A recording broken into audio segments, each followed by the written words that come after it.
I mean, it's cheaply produced. I mean, we have an ass on the front, but I mean, we work really hard on this.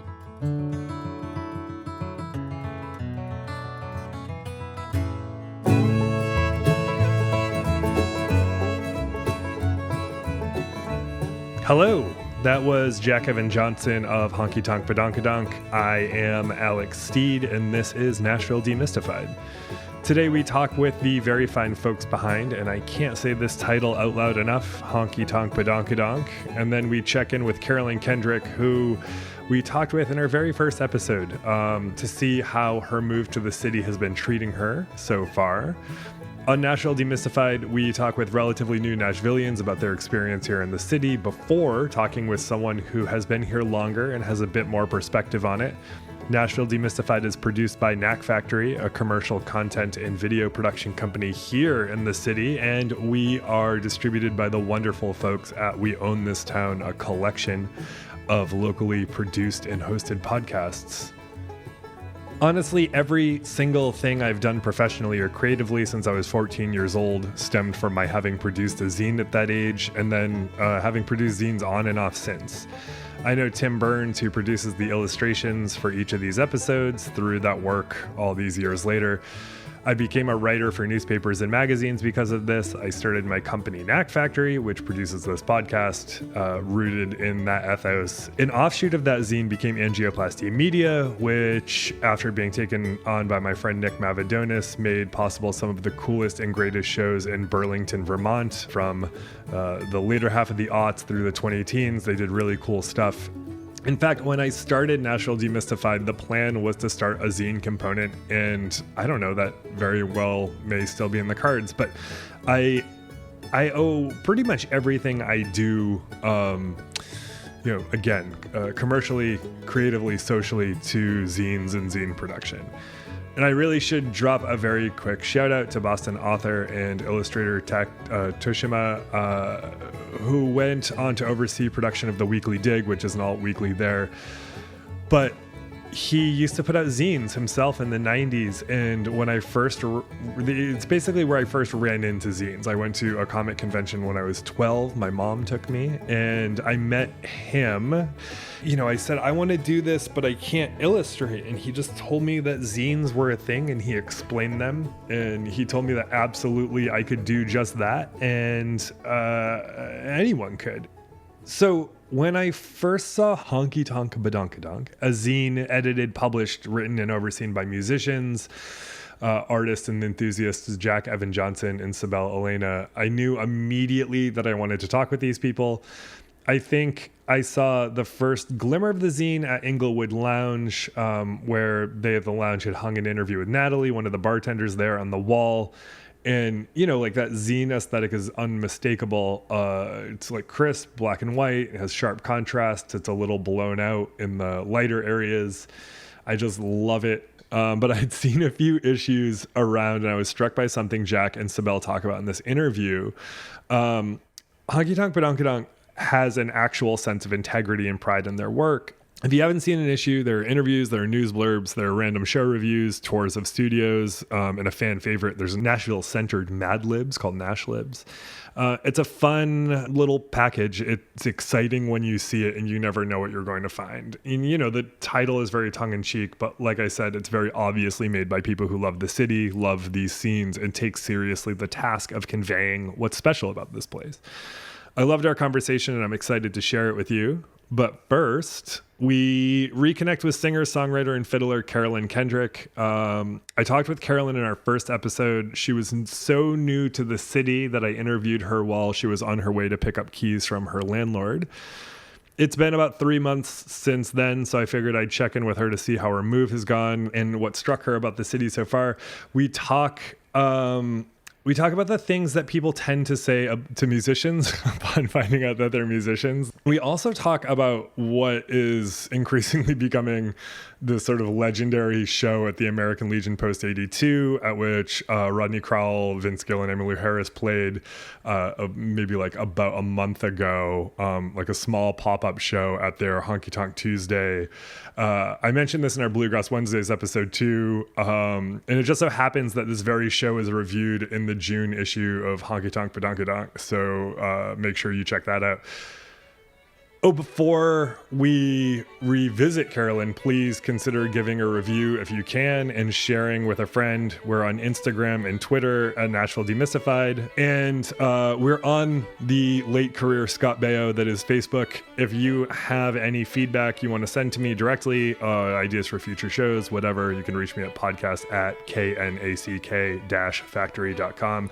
Podcast@knack-factory.com. All right, on to Carolyn.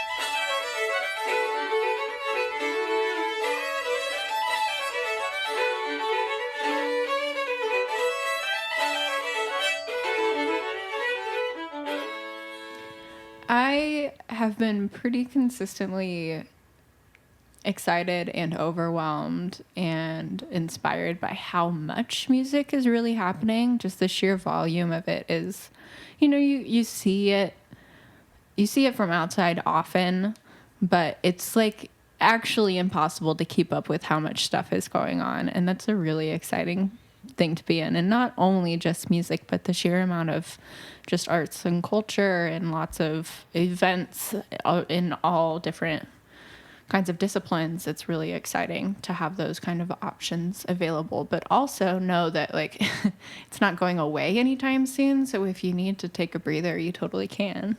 When I first got here, I was a little overwhelmed I was like, oh, I have to go to everything, because I wasn't yet in the mindset. Like, speaking of abundance and scarcity, which came up earlier today, I wasn't yet I was kind of in a scarcity mindset where I was like, I got to go to everything or else I will be failing. And now I will be failing, and then it will all slip through my fingers. Although I know a thing about you, and it's that you had caught wind that maybe Vince Gill and Emmylou Harris would be playing Okay. at the Legion, and you decided not to go. Okay, so here's what happened. This is this very specific story. And then the spoiler for anyone who doesn't know, they played that night. Yeah. So this amazing thing happens in Nashville where just randomly, seemingly randomly, but it actually not. I'm sure there's a lot of thought that goes into the planning of these things, or at least like, I don't know, I'm sure there's thought behind it, but seemingly random to people like me. These kind of pop-up shows can happen. And so at the American Legion, which is one of the venues I end up being at the most, there was just one day, a couple friends of mine got in touch and said, hey, you have to go tonight because Vince Gill and Emmylou Harris are playing. And I assumed that meant at 8 p.m. And it was at the Honky Tonk night, which is on Tuesdays. So I assumed it started at 8 p.m., which it did not. I think it started earlier than that. And so by the time that I had been planning on already going to this thing, it was kind of too late. And I had already missed it. And which was a real bummer. And I think is very different from the thing that we're talking about now. Yeah, I think it's funny that there can be in a town where there's so much that's happening all the time that there can still be legendary occurrences that happen. When they happen, you're like, oh, that was probably legendary. Yeah, I was like, oh, shoot. Yeah. I really shouldn't have missed that one. When but like also, Jason Isbell like tweets about it and is like, I love this town because this stuff happens. You're like, ugh. Yeah, totally. I know, but I mean, there were like some very specific circumstances regarding like my travel in my life that just where there was no way that I was going to be able to go to that. I'm also bringing this up because I missed it as well, and so I'm happy that someone else. So you're putting it. You're like, tell me about how you're bummed. Yeah. Can I ask you, because the rest of this episode, you are a musician. I am, yeah. And the rest of this episode is a buy-in about musicians. Mm-hmm. One thing I've heard you talk about in the past, and I actually saw you tweet about with another musician, is the range of responses you run into when someone realizes that you are a musician? Yeah. So can you just walk me through? Maybe we'll save someone from being an asshole, right? Yeah. By doing this. So Yeah. let's do a little role play, okay? Okay. We're on an airplane. Okay. What do you have with you that might give away that you're a musician? I usually have a very large guitar travel case and a very pink fiddle case. Okay. All right. So, look at this. I have an entryway to conversation with you. Right. Neat. And Okay. lots of stickers on there indicating festivals and whatnot. Yeah. Okay, let's do this. Are you a musician? I am, yeah. Okay, now what is some dumb bullshit that I said to you? So there's like a few different ways that this inevitably goes. And to be fair, I don't think that these people are assholes. No. I think that what they are doing is trying to connect, which is something that is inherently valuable. However, if you get it over and over again, like you cease to connect with it, you know? So what inevitably ends up happening is a person will say, oh, is that a viola? Or is that a violin? Or they'll ask, is that a fiddle or a violin? And then I tell them this joke soullessly. I say, well, the difference between a violin and a fiddle is that you can spill beer on a fiddle. Nobody ever gets it. I crack up. Or then they say, oh yeah, I used to play. Or they say, I play the violin. Usually it's in the present tense. They say, I play the violin. I go, oh, that's great. And then they go, well, I stopped when I was 10, but I still play the violin, and I was very good. And they talk about how good they are at the thing. I'm having trouble coming up with like other comparisons, but it's kind of like if somebody was talking about being Jewish, and then somebody was like, my second cousin's Jewish. It's like, okay.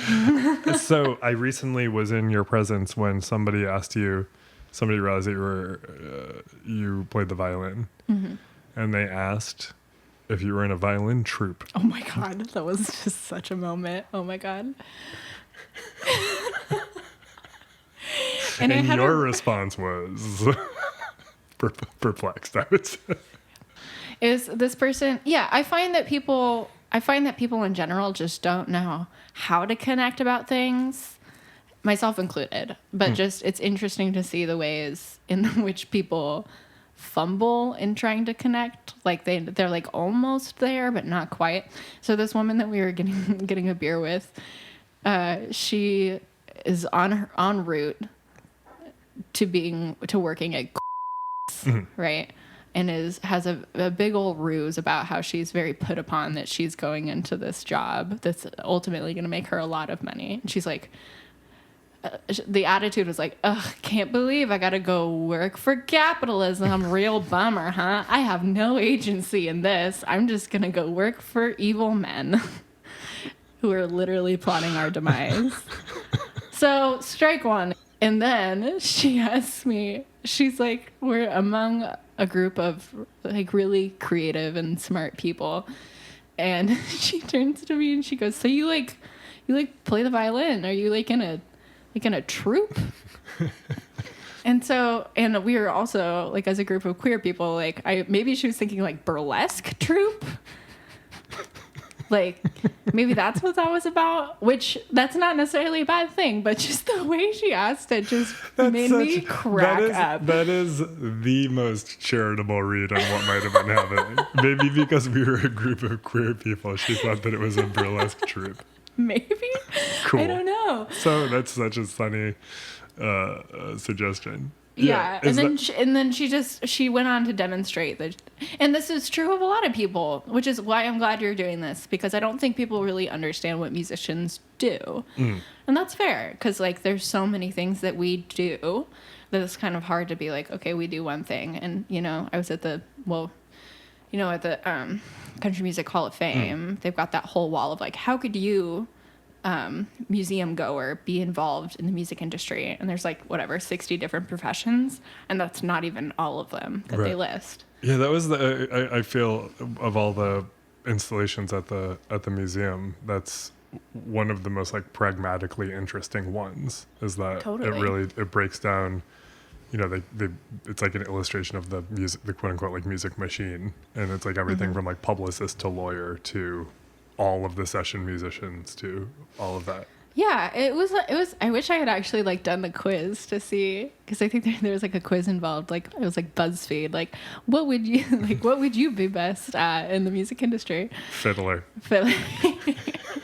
That's really pointed questions. Like, did you go to Berklee College of Music specifically for the fiddle? You might be good at it. So you are, you're also in the process of like putting together new work, right? Yeah. How is that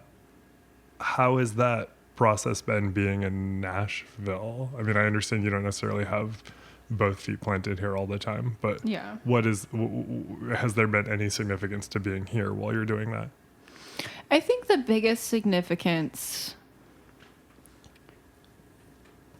in starting this, so for a little context, like I was, touring with a bunch of different bands for a long time, and then that kind of led to its logical conclusion at the end of last year, or really the beginning of this year. And so now I've been I've been like putting together this new solo project and working with new people and things like that. And so I think that the significance of working in Nashville for me personally is a symbolic one. It's like I've been in this new place and now I am, symbolically turning the leaf into this new pool of people.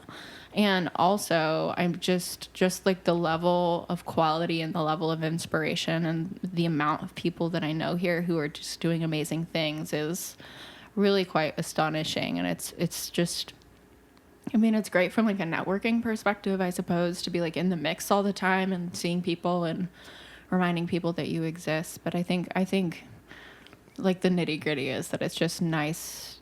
It's like plugging in. It's like, I felt like I was like plugged into a power outlet that wasn't getting any power. And now I'm like in a power outlet that has a lot of like a power surge going through me.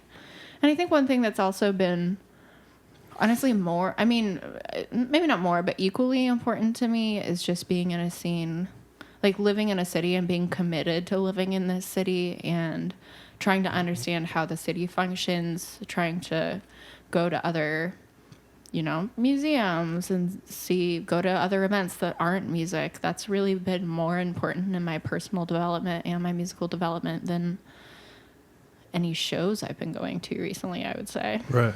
Yeah.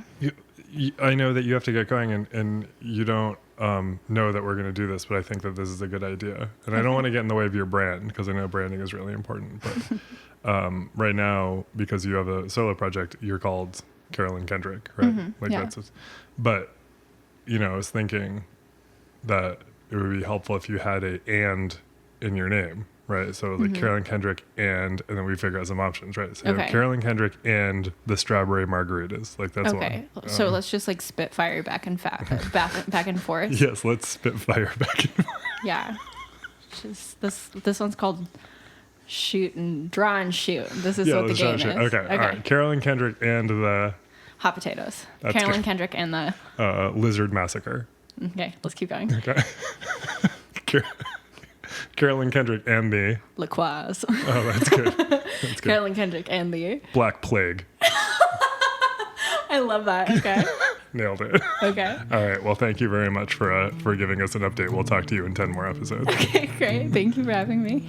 I like to tear things apart and build them right back up again. I like the feel of the hammer and nails in the palm of my hand. And it don't matter if I do the same thing over and over again. I like to tear things apart and build them right back up again.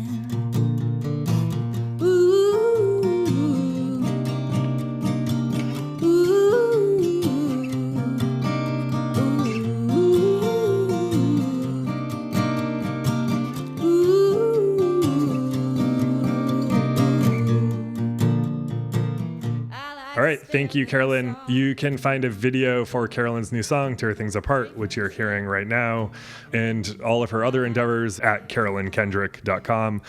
She's also, she's on Twitter and Instagram and Facebook and all those other digital domains constructed to instill in us a healthy dose of existential dread so we buy shit we don't need. Now on to Jack and Cybelle of Honkytonk Badonkadonk. There's a fun indie media bonus in this episode. My mother was visiting from Connecticut, and we were heading to or returning from Guitar Center and the Gas Lamp Antique Stores, the latter of which are amazing, by the way. I'm not paid to say this. I'm just a fan. The Gas Lamp Antique Stores 1 and 2 are incredible. But anyway, my mom was sitting outside of the studio door, and people in their 60s on cell phones, they are not quiet.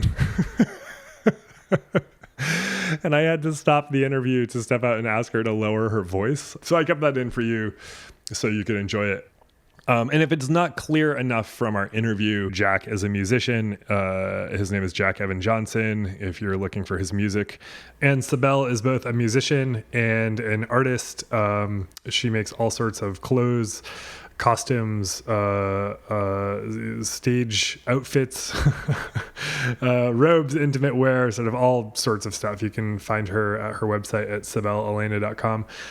Now, without further ado, as is said in places that people say these things, we are on to Honkytonk Badonkadonk. You wonder who broke that?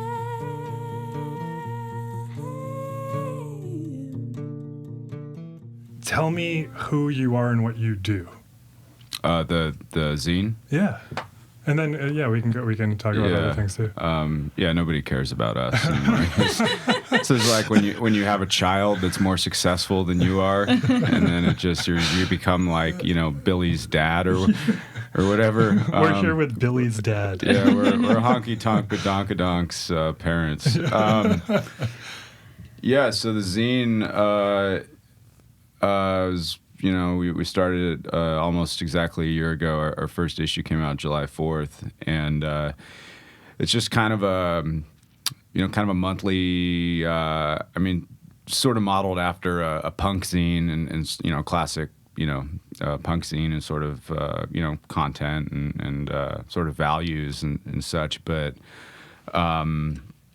We're both musicians who grew up in punk rock, but I also went to college for journalism and worked in journalism for a number of years in Las Vegas. And Cybelle, I'm going to speak for you here. She went to school for art and has worked as a professional artist. So it's kind of like a little bit more.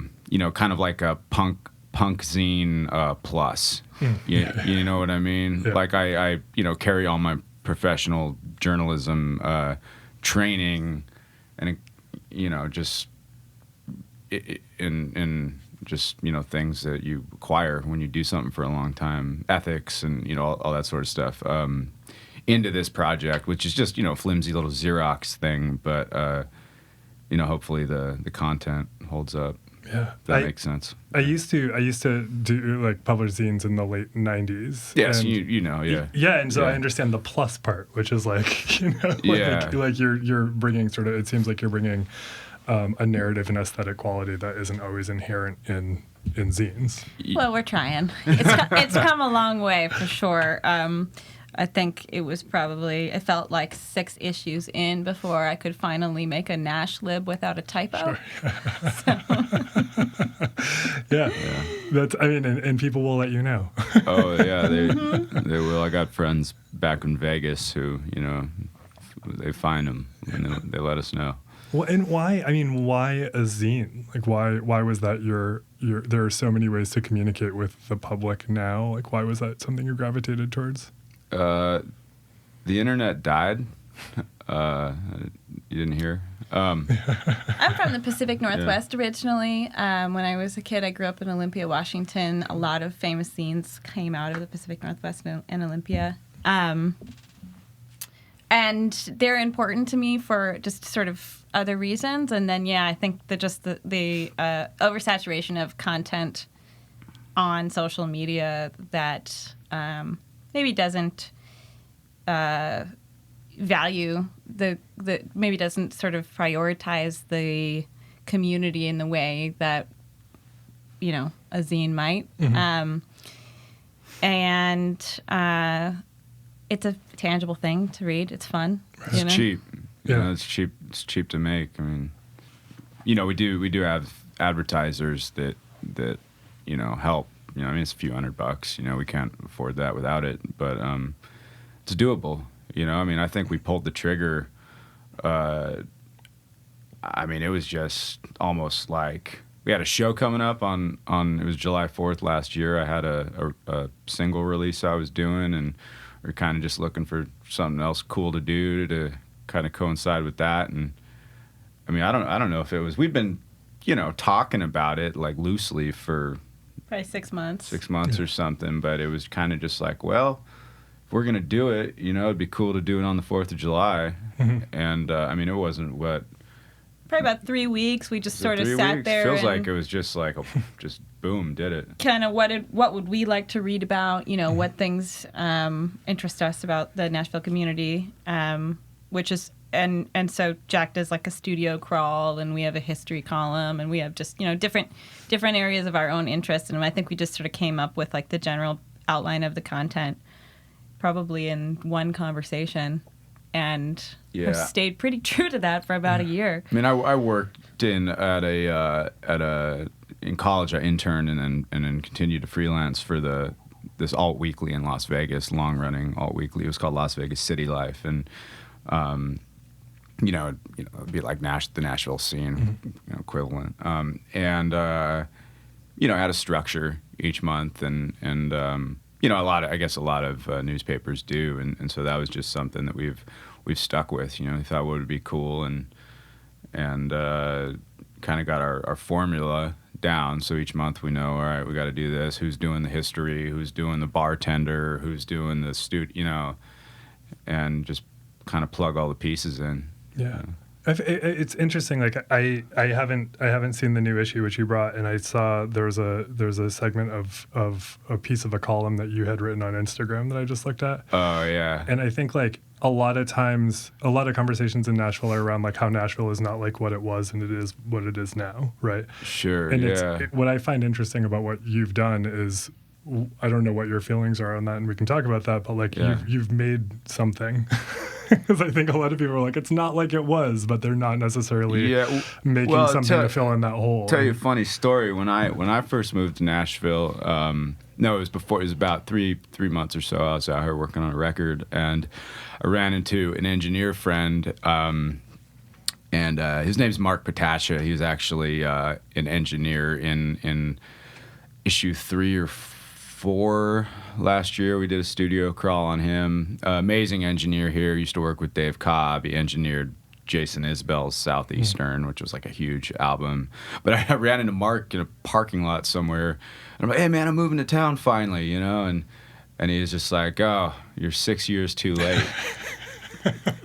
and I reminded him of that story, and he's like, oh, sorry man, I was being a dick. But I was reading something about Chris Christopherson, and when he moved to town, it was after Dylan had been here in late 70s. I can't remember. Early 70s, or maybe late. I should know this. Anyways, it was right after Dylan had come and gone, and somebody told Chris whose birthday it was yesterday. Actually, happy birthday, Chris. Mr. Christopherson. Mr. Christopherson. Told him, you're 6 years too late, or however many years, you're too late. Dylan's gone, you're too late. Sorry, Chris. Right. And I mean, it's just there's sort of an evolution in Nashville that I think is real cool, and it is changing a lot.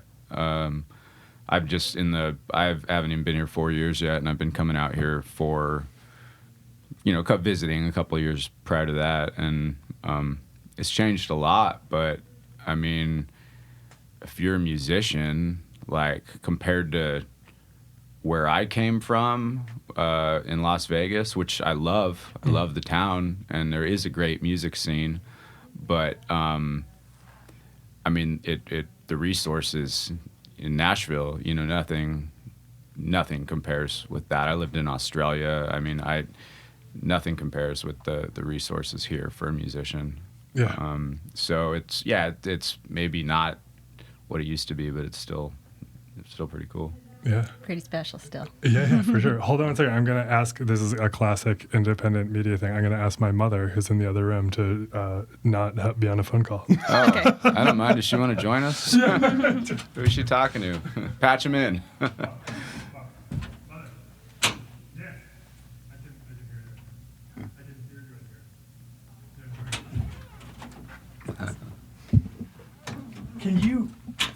Can you talk about what your like, I know it's sort of it's a classic zine in a lot of ways, and I remember actually, did you do one of the bartender pieces on Inglewood Lounge? Yeah. And it's like hanging up there. I remember that was the first time I saw it. I was like, oh, a zine! Like immediately I was psyched about it. Cool. Can you just tell me about like what like look and feel you're going? What's the look and feel and the attitude of what you're presenting and saying here?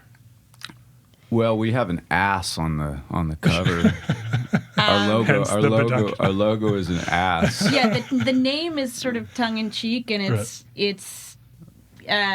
we feature different photographers, and we want the art to be. I would like the art to be good quality art, but it's black and white, and it's sort of silly, and it's sort of fun, you know. Yeah. I would say aesthetically, you know. Yeah, it's not, you know, it's a little irreverent, and you know, I think most people sort of get it. Some people don't get the joke that Honkytonk Badonkadonk is funny. I mean, or just, I don't know, they just don't think it's as funny as we do. But I mean, it's like, you know, it's like, you know, and we both have extensive backgrounds in this field, you know. What are you both getting out of doing this? Like, why are you compelled to do nothing. this? Absolutely We get to tour a lot of very cool historic places, Sure. and you know, talk to people who we admire or support, you know. Yeah, I think you know, I read something that somebody wrote a few months ago in another publication, and I think they were quoting somebody else, but they, you know, I think the line was something like, they learned a long time ago that the way to get ahead in, you know, or the way to do things in Nashville is by helping other people, you know, and it's like you get in. You know, what goes in is what comes out, you know, and I think for us, it's just, I mean, talking about the premise of this podcast, it's really hard. I mean, it was hard.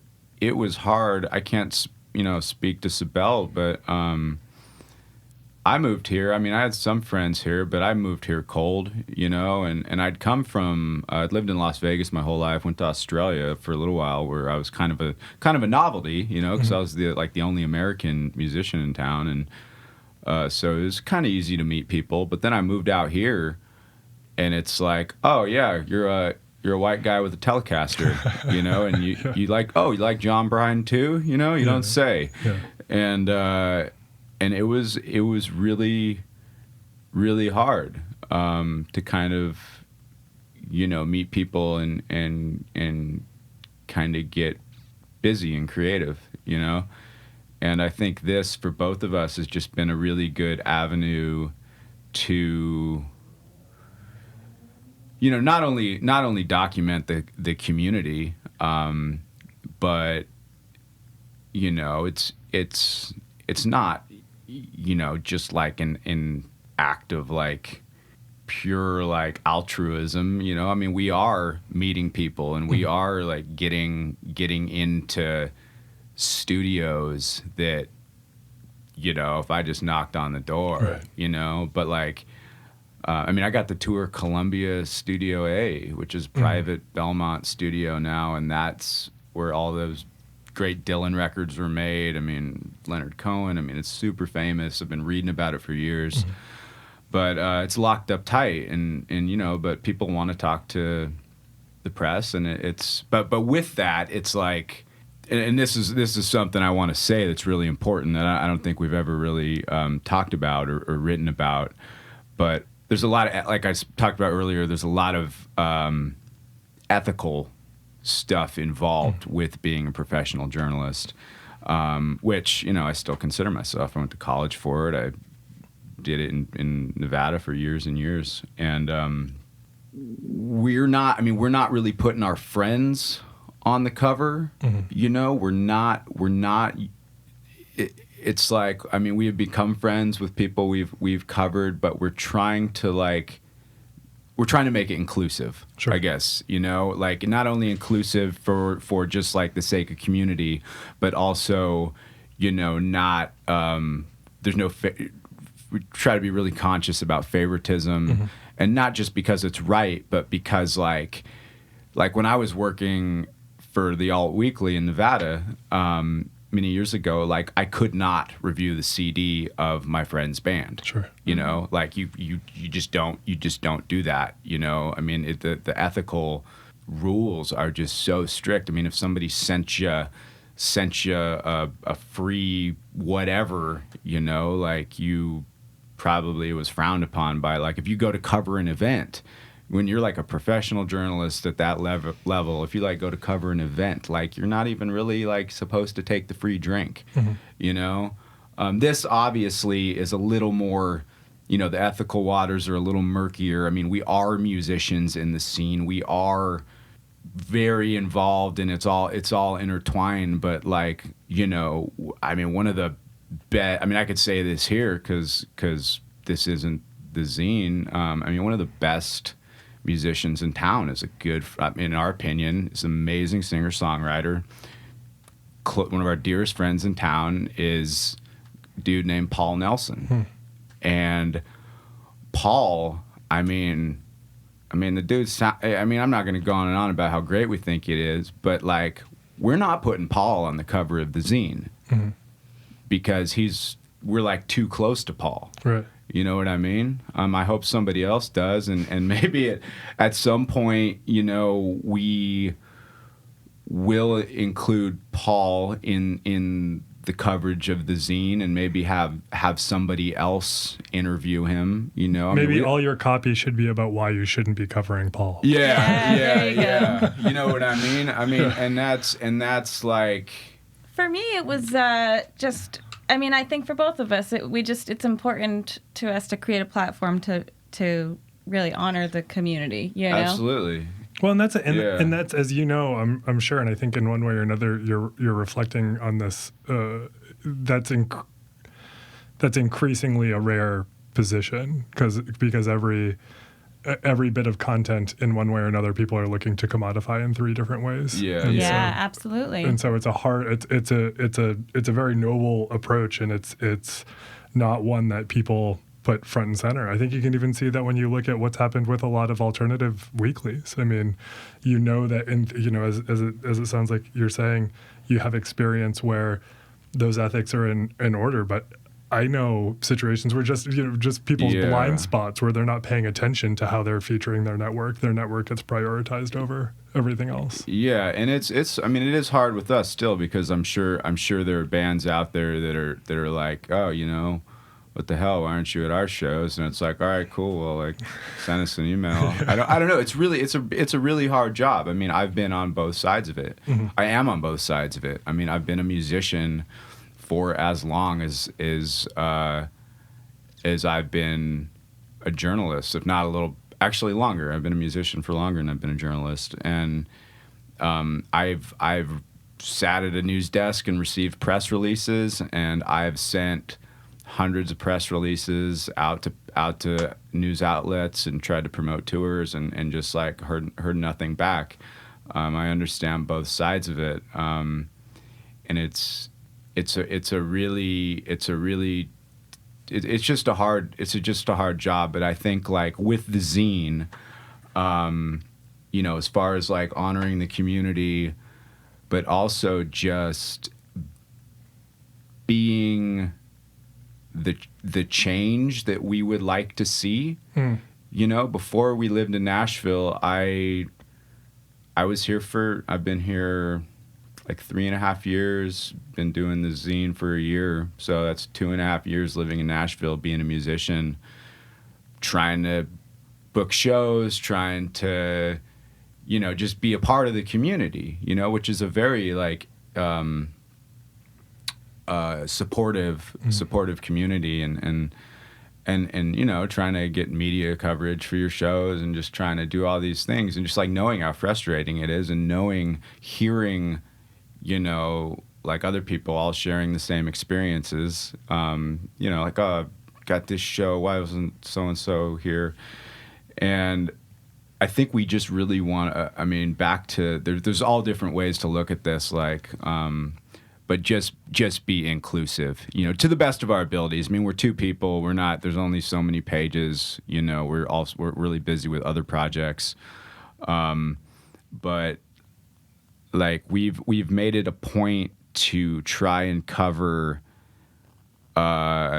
things that are not going to be covered in other publications. Like we're like the alternative weekly, if that makes any sense. It makes sense too in the fact that like alternative weeklies we're monthly. Yeah, you're an alternative paper. The alternative weeklies by format have been around for 50 or 60 years.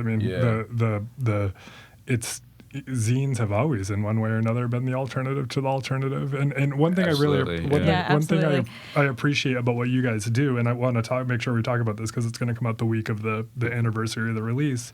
Oh, cool. Is one of the things I love so far about what I've seen what you do is you have a cultural integration. So you have the zine, right, that you released, and then there's a shows element. So there's like a physical community piece where you guys are playing music, and it sounds like that's going to come together in a bit of a festival on the first week of July. Can you talk about that, and why do you do, like, why are you not just releasing a zine and that's good enough? How do the shows play into it, and how does this festival play? Because we have fragile artistic egos that constantly need to be fed. I'm so sorry. The festival is called Donkfest, and it's just to celebrate our 1-year anniversary. And there's going to be about 20 bands, and it's all going to be people that have been either featured in the zine or have contributed to the zine. So some of the photographers are musicians. We have a section called Haiku Reviews that is generally open to the public, and some regular contributors of Haiku Reviews will be performing. So really just a sort of celebration of the community that we have tried to build and bring some amazing musicians together under one roof and celebrate it. Yeah. Yeah, That's awesome. it's kind of talking about that, not being a traditional news outlet. We can, it's not just covering the community. It's more active than that. Like I was talking about, in a way that begs some questions. But like, what are we really doing? Are we promoters? Are we journalists? Are we, and I think these are questions that a lot of news outlets are facing right now. Like Vice or whoever, and like advertorials, right? Like, right. What the hell is an advertorial? That's not ethical. But it's just a really cool tool to cover the community, but also build community. And with Donkfest, we've been featuring, they're our favorite artists. They're people that we've found out about that not only we think are awesome, but people that are maybe being a little bit overlooked. Not everybody, of course. Aaron Ray is doing great, and we had John Hyatt and Lily Hyatt in an issue, and obviously, they don't need our help, but a lot of other smaller artists, and just be able to create a platform, not just with the zine, but like physically, we're going to have a show. We're going to have all these people. It's just fun. We have a column in the zine called Random Show Review. I think it's just fun. Yeah. Remember fun? Remember that? Is anybody having fun in Nashville? Let's. But just to sort of make Nashville fun again. We have a column called Random Show Review, and it's exactly what it sounds like. It's, Jack and I both see a lot of live music, probably 5 nights a week we're out seeing live music. So it's when we go to a show and there's a band playing that we really like that we don't know anything about, right. And then one of us reviews that band. So there are musicians that we have discovered just by being part of the community and giving them coverage. Because it's a very genuine, like true fandom, which is kind of more like the 90s fanzine sort of element. So I think the festival will hopefully sort of marry that community in a way that's like, this is a fanzine, but also it's more, you know? I think with what you're doing there, like I think a lot of people think, I tried to go to an R&B fest last week or 2 weeks ago, and it was just for a series of circumstances that don't matter. I ended up at the stage, and I was at the stage, and there was obviously this story like writes itself. There was a bachelorette party, and I talked, and this woman was like, "Is this where locals hang out?" And I was like, "Oh no, it is not." And a lot of people I think who come here in one way or another, and even you asked this question in the excerpt of the column I saw, is like, why do people who are not musicians come to shows? I think a lot of people see shows as still transactional. It's like, I pay you money and then I go to a show and then I leave and we never see each other again. And I think what you're doing particularly well with the zine and with what you're doing around building events is sort of articulating what a lot of people do already know, is that it's not just going to a thing and paying for music. It's about being a part of a community. Yeah, and that's what this essay I wrote for our June issue. I mean, I kind of examine a little bit. I mean, and it's brief, but in 800 words, kind of, what really a scene is, and not just, how it kind of affects, how it trickles out, into other things. But I talk about being nostalgic for old scenes, and maybe that's not as for what we're talking about, everything trickles out from the core, music scene. Unless you're like some like pop artist, backroom record label creation, which those are plenty of those, of course. But for like, most of the art and music that we love and are inspired by, especially in Nashville and East Nashville, and in any music scene in Las Vegas, and in Seattle. I'm from Vegas, and the Killers, right? Everybody knows about the Killers. Those guys, like, when I was 18, like, I saw them play in like a tiny little gay bar, and before that, they were just dudes in other bands. The drummer had like a ska band that was on the radio when I was like even like 15, and like everybody here. Look at Margot Price. Look at, guys like Jason Isbell. These are all people that were born and nurtured in, just like tiny little venues with like 6 people listening, and it doesn't like,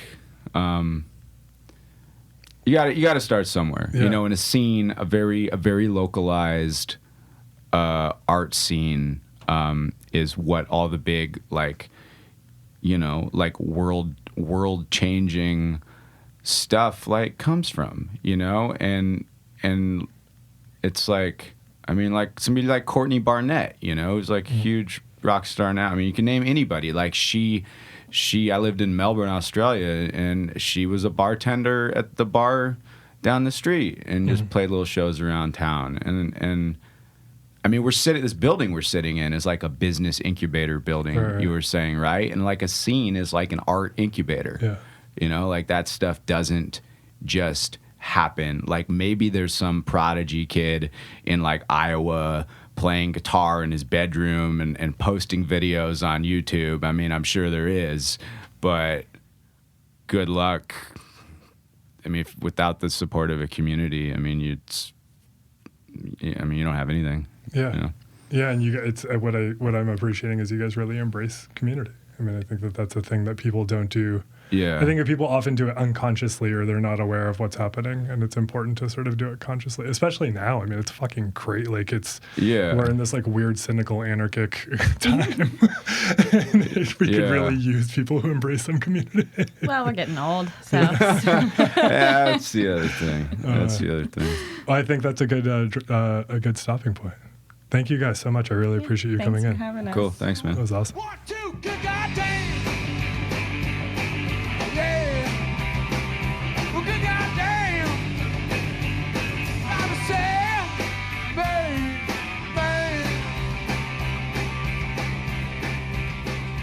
All right, everybody. Thank you so much for tuning into this episode of Nashville Demystified. Thank you to Jesse LaFontaine for all things related to sound post-production. We used a track from Brittany Haas's self-titled album at the start of the show. She was on our 3rd episode, and she is incredible. We used a rendition of Squirrel Hunters as played by Carolyn Kendrick and Sumaya Jackson. You heard Carolyn's song Tear Things Apart right after her interview, and right now you're hearing Jack's song Self-Made Man, which Cybelle plays the bass. Hey, each episode has a show-specific illustration provided by my longtime friend Tim Burns. They're pretty great, so check them out on the website or on social media or wherever we are. Follow us on all of the places, subscribe and do all that. It really does help us, and thanks again for everything. Nashville Demystified is presented by Knack Factory, and we own this town. We will talk with y'all next week.